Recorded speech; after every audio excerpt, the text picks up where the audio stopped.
I would like to tell all of the people that are online to stay online. We have tremendous Republican lines, and I've been asked actually to say it. It takes a while. I'd like to just make the statement that I'd like the Republicans to stay online. Democrats, if they'd like, they can leave. But I'd like the Republicans to stay online.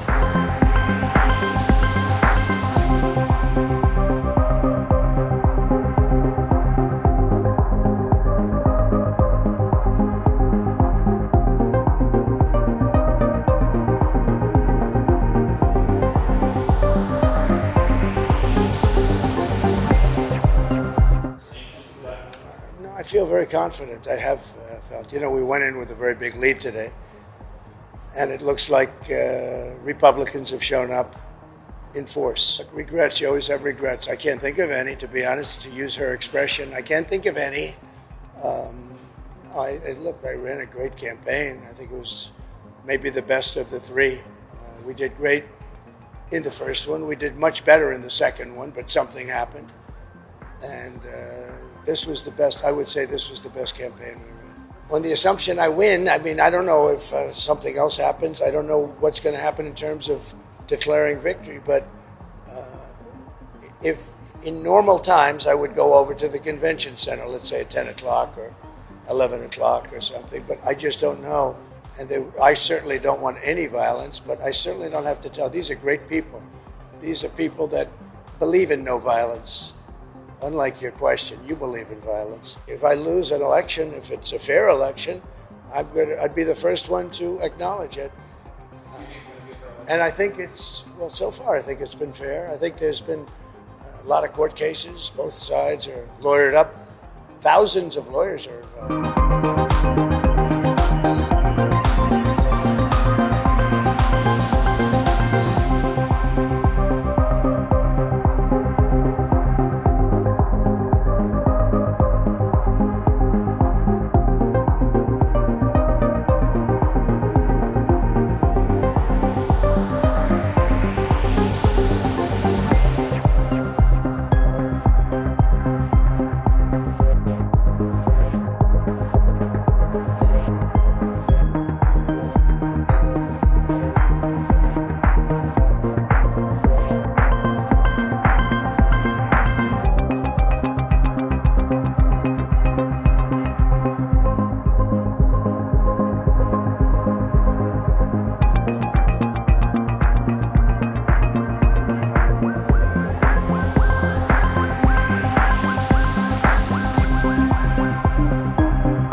It is Election Day here in the United States, and all day millions of Americans have been casting their votes to decide who they want to be the next US president.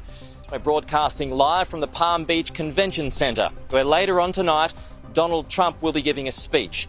But will it be to mark a win, a loss, or will we even have a result by then? We'll get the answers to those questions throughout the course of the day. 4 years ago, after Donald Trump lost the last election, he has effectively been in campaign mode.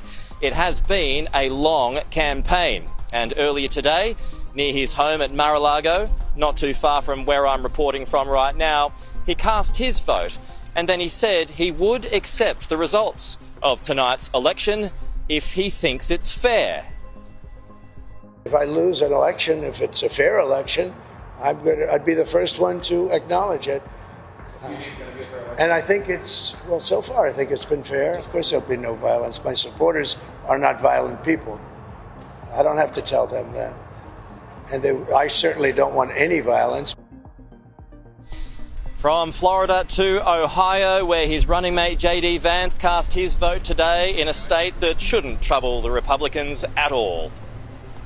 We do expect to win, but obviously no matter who wins, half the country, as you said, is going to be at least partially disappointed.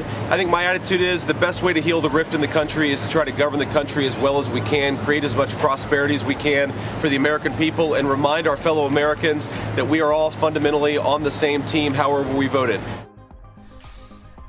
Now, Kamala Harris has already cast her vote. She did it by mail, and her campaign says the reason she did that is because she hasn't been to her home state of California for a while, and also to show the other options of voting that are available. But she has been using the day to campaign by calling in radio stations, particularly in the swing state of Georgia, to try and woo any of those undecided voters who are left. I've just been so focused on the task in front of me. The reflection has only been about making sure that I'm responding to the needs of folks around the policies. So there is still a fair amount of time left to run, with the booths remaining open here on the East Coast for about another 5 hours or so today.